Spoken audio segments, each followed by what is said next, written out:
ప్రముఖ సంగీత దర్శకుడు మణిశర్మ ఆధ్వర్యంలో ఈ నెల 31న విజయవాడలో సంగీత ప్రదర్శన జరగనుంది. సంగీత దర్శకత్వం, బ్యాక్ గ్రౌండ్ స్కోర్ అందించడం రెండూ వేర్వేరు అంశాలన్న మణిశర్మ తనకు బాగా నచ్చిన పాటలు భవిష్యత్తులో రావచ్చని అభిప్రాయపడ్డారు. 200కు పైగా సినిమాలకు సంగీతం అందించారని, తొలిసారిగా విజయవాడలో లైవ్ కన్సర్ట్ నిర్వహిస్తున్నట్టు తెలిపారు. ఈ కార్యక్రమాన్ని ప్రేక్షకులు విజయవంతం చేయాలని కోరుతున్న సంగీత దర్శకుడు మణిశర్మతో మా ప్రతినిధి సూర్యారావు ముఖాముఖి. బ్రహ్మ మణిశర్మ గురించి కొత్తగా పరిచయం అక్కర్లేదు. ఎందుకంటే 200లకు పైగా సినిమాలకు పైగా ఆయన స్వరకర్త చేశారు. అయితే ఇప్పుడు విజయవాడలో మనకు డిసెంబర్ 31న నేరుగా సంగీత ప్రియుల ముందు ఆయన ప్రదర్శన చేయబోతున్నారు. సార్, 27 ఏళ్ళకి పైగా మీరు సంగీత దర్శకుడిగా చేశారు. నాకు మై బెస్ట్ అంటే ఇంకా ఎట్ టు కమ్ అంట, ఫ్యూచర్లో రావాలి. ఎప్పటికప్పుడు కొత్త పాట సృష్టించేటప్పుడు ఎలా ఫీల్ అవుతుంటారు? అది జస్ట్ బ్లెస్సింగ్ అండి. అది సిచ్యువేషన్ డైరెక్టర్ చెప్పిన తర్వాత అక్కడ అమ్మవారు ఏదో పాట వినిపిస్తుంది మాకు, అదే మ్యూజిక్ అవుతుంది. It's a blessing. చాలా పెద్ద పెద్ద హీరోలకి చేశారు, చిరంజీవి కానీ, బాలకృష్ణ కానీ, చాలా చాలా పెద్ద పెద్ద హీరో.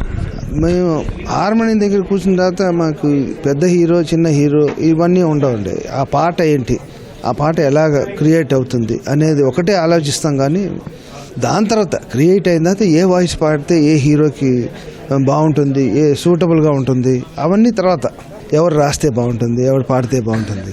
సార్, ఇన్నేళ్ళ జర్నీలో ఎన్నో ఎత్తుపల్లాలు చూస్తుంటారు. ఇప్పుడు వచ్చిన వర్ధమాన గాయకులకి మీరు ఇచ్చే సూచన ఏంటి? Learn music. అంతే, చాలామంది నేర్చుకోకుండా కొంతమంది వచ్చేస్తారు, అది కరెక్ట్ కాదు. మ్యూజిక్ నేర్చుకుంటే మేమేం చెప్తున్నామో అర్థమవుతుంది, తద్వారా ఒక మంచి పాట క్రియేట్ అవుతుంది. విజయవాడలో నేరుగా సంగీత ప్రదర్శన ఇవ్వబోతున్నారు. నేరుగా ప్రేక్షకులే మీ దగ్గర ఉన్నారు. మీకు ఎలా అనిపించింది? ఇది ఒక్కచోటే మేము పర్ఫామ్ చేసినప్పుడు ఆడియన్స్ వాళ్ళు ఎలా ఎంజాయ్ చేస్తున్నారు, ఏ పాట ఎలా ఎంజాయ్ చేస్తున్నారు లైవ్గా చూస్తాం. వాళ్ళు కూడా లైవ్గా చూస్తారు, అలాగే నేను కూడా లైవ్గా వాళ్ళని చూసి వాళ్ళు ఎంజాయ్ చేయడం చూసి ఆ ఆనందమే వేరు. మొత్తం మీద అయితే యువ గాయకులకు మీరు ఇచ్చే సందేశం? Learn music, enjoy the music, అంతే. సార్, బాణీ కట్టే ముందు పాట రాసే తర్వాత బాణీ కడతారు?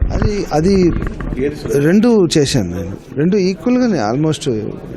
బ్యాక్గ్రౌండ్ స్కోర్ చేశారు కదా, ఈ రెండింటికి ఏం తేడా? Music direction ఈజీయా? బ్యాక్గ్రౌండ్ అంటే పాట చేసేప్పుడు మాకు ఏం ఉండదు, జస్ట్ గాలి చేసుకుని పాట క్రియేట్ చేయాలి. బ్యాక్గ్రౌండ్ మ్యూజిక్ చేసేప్పుడు మాకు సీన్ ఉంటుంది, ఒక ఎమోషన్ ఉంటుంది. సో దాన్ని చూసి చేసేస్తాం, అది డిఫరెన్స్. మణిశర్మ మనోగత మొత్తం మీద మరిన్ని సినిమాలు చేసి సంగీత ప్రియులను ఆకట్టుకుంటామని చెప్తున్నారు. అలాగే విజయవాడలోని ఈ మ్యూజిక్ కన్సర్ట్ ఏదో లైవ్ కన్సర్ట్ విజయవంతం కావాలని ఆయన కోరుకుంటున్నారు. కెమెరామెన్ కోటేశ్వరరావుతో సూర్య, ఈటీ న్యూస్, విజయవాడ.